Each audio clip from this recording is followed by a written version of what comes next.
Congrats madam. తిరగేశారు. దీనికి వీళ్ళందరూ సాక్ష్యం. అండ్ ఇది ఈ కెమెరా వెనక ఆడియన్స్ కూడా ఉన్నారు, వాళ్ళు కూడా సాక్ష్యం. నా ఓపెన్ నేనైతే ఓటింగ్ మీకు ఆ స్టార్ ఎంత బాగా చేశాను. మీరు ఎన్నైనా అయిపోయినట్టు యూట్యూబ్ వాళ్ళు వచ్చి నా హోటల్ దగ్గర చెప్పగానే హట్ అయిపోయాను. చెప్పారు వాళ్ళు, నేను ఖచ్చితంగా రోహిత్ దగ్గర ఖచ్చితంగా చూడాలి. ఆ స్టార్ లో మీకే ఓటేసా. గెలిచినప్పుడు మీరు ఏడుస్తుంటే నా మనసు బాగా అనిపించింది. ఒక ఆడపిల్ల మీరు ఇండస్ట్రీ కోసం ఎంత కష్టపడ్డారు నాకు తెలుసా. మీరు చాలా సీరియల్ నాకు మదర్ క్యారెక్టర్ ఇచ్చారు. జయప్రకాష్ అక్కడ ఉన్నారు. మనం అక్కడ నాకు ఒక క్యారెక్టర్ వస్తే మీరు నా దగ్గరకు వచ్చి మీ కూతురు ఎక్కడ వెళ్ళిపోయింది అమ్మా అంటే నా కూతురు ఎవరో అబ్బాయి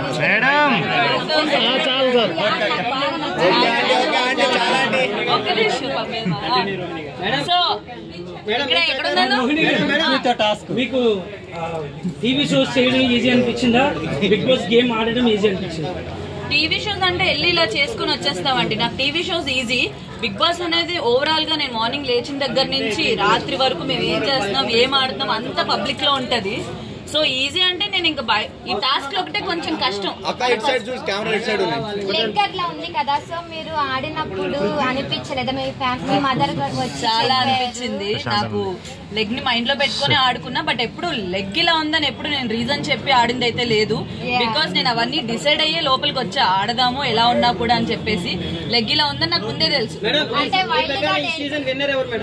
నా ప్రకారమా చెప్పలేను, ఎంటర్టైనర్స్ ఎవరైనా అయితే బాగుంది అనిపించింది. సో ఒక సీజన్ అయిన నిఖిల్ గేమ్ బాగుంది, టాస్క్ ఇచ్చి పడేస్తాడు, గెలుస్తా ఉంటాడు. అందరి గేమ్ బాగుంది, ఎందుకంటే ఇన్ని వారాలు దాటుకొని 15th వీక్ దాకా ఫినాలే దాకా వెళ్ళారంటే ప్రతి ఒక్కరు సూపర్ ఆడుతున్నారు. ఆ గేమ్ వెళ్తున్న మధ్యలో ఒకరికొకరు ఫేవరెట్స్ అవ్వడం, ఒకరి గేమ్ ఒక మాట రావడం అన్ని కామన్. బట్ అందరూ వాళ్ళకి వాళ్ళ పోటీగా ఆడుతున్నారు.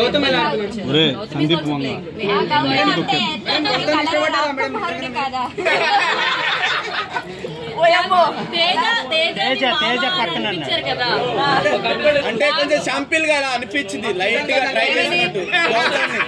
నేను ముందే దానికి క్లారిటీ ఇచ్చి అరే నేను సరదాగా ఏడిపిస్తున్నాను, మీరు సీరియస్ గా తీసుకొని ఇది సీరియస్ గా గౌతమ్ రియాక్ట్ అయ్యాడు. సో విన్నర్ నిఖిల్ అవుతాడా గౌతమ్ అవుతాడా? ఆడియన్స్ ఏమో గౌతమ్ గౌతమ్ అంటున్నారు. ఆడియన్స్ ఎవరైతే చెప్పలేము, ఎందుకంటే ఈ సీజన్ లో ఒక్కొక్కరి గ్రాఫ్ ఒక్కొక్కలా ఒక్కొక్క వీక్ కి మారుతూ ఉంది. సో వాళ్ళిద్దరు విన్నింగ్ రేస్ లో ఉన్నారు ప్రెసెంట్ అయితే. బట్ ఈ వీక్ ఎవరు మైండ్ ఎలా చేంజ్ అయితే ఎవరు విన్ అవుతారని చెప్పలేం. కాబట్టి నాకు ఎవరు గెలిచినా ఓకే అండి, బికాజ్ ఇద్దరు నాకు చుట్టాలు కాదు. నేను గేమ్ ఇంట్లో ఉండి ఆడినప్పుడు మాత్రమే చూస్తా. మీరందరూ బయట ఉండి వాళ్ళు ఎక్కడెక్కడో ఏ కెమెరా దగ్గర ఎవరు ఉన్నారో మీరు చూస్తారు. నేను అందుకన్నా నేను చూసినంత వరకు ఇద్దరు ఎవరు గెలిచినా ఓకే. చాలా బాగా ఆడుతుంది, టాస్క్లు ఇవన్నీ ఇచ్చి పడేస్తుంది, అబ్బాయిలతో పోటీగా ఆడుతుంది. చాలా బాగా క్యూట్ గా ఉంటుంది.